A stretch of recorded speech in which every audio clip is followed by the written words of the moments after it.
আসসালামু আলাইকুম। আশা করি সবাই ভালো আছেন। এই ক্লাসের সম্পর্কে আমি আগে YouTube এ একটা শর্ট ভিডিও দিয়েছিলাম। তো ক্লাসটা শুরু করা যাক। ঠিক আছে? ওকে। আমরা আজকে ক্লাস করব ভার্বের পরিচিতি। হুম? ভার্ব ৩ প্রকার। কিন্তু এটা ভার্ব হচ্ছে ৩ প্রকার নয়, আমরা ৩ ভাবে দেখে থাকি। এখানে আমরা লিখতে পারি যে আ বি ভার্ব, তারপরে হচ্ছে ডু ভার্ব এবং হ্যাভ ভার্ব। এগুলো হচ্ছে ভার্ব। আমাদের এত বিষয় জানার দরকার নাই যে ভার্ব কত প্রকার এবং কোন কাজে ব্যবহৃত হয়, এগুলো জানার দরকার নেই। শুধু আমরা এটুকু জানতে পারি যে ভার্ব ৩ ভাবে ব্যবহার করা হয়। বি ভার্ব, ডু ভার্ব এবং হ্যাভ ভার্ব। ওকে। এখন আসি বি ভার্বের মধ্যে কি আছে?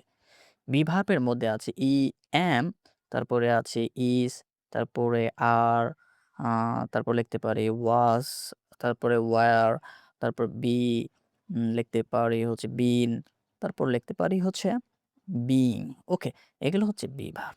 এখন আমরা লিখতে পারি হচ্ছে ডু ভার্বের মধ্যে কি আছে? ওকে, ১ম এ ডু ভার্বের মধ্যে জানার জন্য আমরা লিখতে পারি হচ্ছে does, তারপরে do এবং লিখতে পারি ডিড লিখতে পারি। ওকে। আমি আরেকটা লিখতে পারি ডান।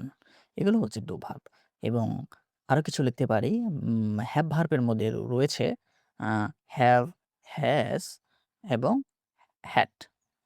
এগুলো হচ্ছে have verb. Okay. Very a very simple একটা বিষয় যে আমাদের এত বিষয় জানার দরকার নাই। ভার্ব কত প্রকার, কি, কোন কাজে ব্যবহার এসব কোনো দরকার নেই। শুধু আমরা লিখতে পারি যে ইংরেজি স্পিকিং, রাইটিং ল এবং আ লিসেনিং এর ক্ষেত্রে যা বলতে পারি যে আ ইংরেজিতে কথা বলার জন্য বা রাইটিং এর জন্য, লিসেনিং এর জন্য এই be verb, do verb, have verb প্রয়োজন এবং কি এটুকু জানলে এনাফ। ওকে, আমরা এগুলো মুছে দিচ্ছি। বেশিরভাগ ইংরেজি শিক্ষকেরা এভাবে আলোচনা করে। ভার্ব অর্থাৎ ভার্বের এভাবে আলোচনা করে থাকে যে একটা সেন্টেন্স গঠিত হয় subject plus verb plus object. আচ্ছা লিখে নিই। সো এখানে অবজেক্ট এইভাবে গঠিত। আমরা এটা জানি এটা হচ্ছে সাধারণ স্ট্রাকচার। এভাবে একটা সেন্টেন্স গঠিত হয়। আচ্ছা এখানে ভার্বের আলোচনা করব ইনশাআল্লাহ। ওকে? এখানে আমি ভার্বকে আইডেন্টিফাই করছি। আ সো আমরা ভার্ব সম্পর্কে আলোচনা করব। ভার্ব কিভাবে গঠিত হয়, কার সাথে কিভাবে সংযুক্ত হয়ে একটা অর্থপূর্ণ বাক্য গঠন করে এ সম্পর্কে জানবো ইনশাআল্লাহ। ওকে। এ ভার্ব ব্যবহার করব ইনশাআল্লাহ। আচ্ছা লিখে নেই আগে। আচ্ছা লিখে নিয়েছি এবং এ ভার্ব দিয়ে একটা সেন্টেন্স তৈরি করব। যেমন I do the work। আচ্ছা লিখি।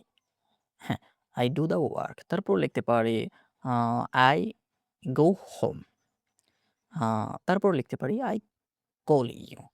এগুলো হচ্ছে সাধারণ সে সেন্টেন্স। এগুলো কি টেন্স এটা কখনোই বলব না। কারণ হচ্ছে আ সবাই মোটামুটি জানে। কিন্তু যারা জানে না কিন্তু নেক্সট ক্লাসে আমরা যে নতুন ক্লাস আনবো, ওই ক্লাসে আলোচনা করব ইনশাআল্লাহ। আ তো এগুলো হচ্ছে এখানে ডু, গো, কল এগুলো হচ্ছে একেকটা ভার্ব। এগুলো ভার্ব মেক্সিমাম টিচারে সাজেস্ট করে থাকে। এগুলো ভার্ব মুখস্থ করতে হবে এবং সেন্টেন্স গুলো ব্যবহার করতে। কিন্তু গোড়া শক্ত করতে হবে ১ম এ ভার্ব থেকে। ভার্ব কি এবং কোন কাজে কি ব্যবহৃত হয় এগুলো সম্পর্কে জানতে হবে। ওকে। তো এগুলো আমাদের মূল বিষয় না। আমি মুছে ফেলছি। এগুলো আমাদের মূল বিষয় না। আমরা আজকে ক্লাস করতে এসেছি ভার্বের পরিচিতি। আমরা ভার্ব হিসাবে ৩ ভাগে দেখতে পাই। যেটা হচ্ছে বি ভার্ব, ডু ভার্ব এবং হ্যাভ ভার্ব। ওকে। এই ভার্বগুলোই আজকে জানলাম। তো সবাইকে আমার আ ভালোবাসা রইলো আমার ১ম ক্লাসে এবং আমি নেক্সট ক্লাসে আমি আ আনুমানিক ৩০ টা ক্লাস হতে পারে। ৩০ টা ক্লাসে আমি ইংলিশকে কমপ্লিট করে দিব কথা বলার জন্য। সবাই ভালো থাকবেন, সুস্থ থাকবেন এবং আল্লাহ হাফেজ।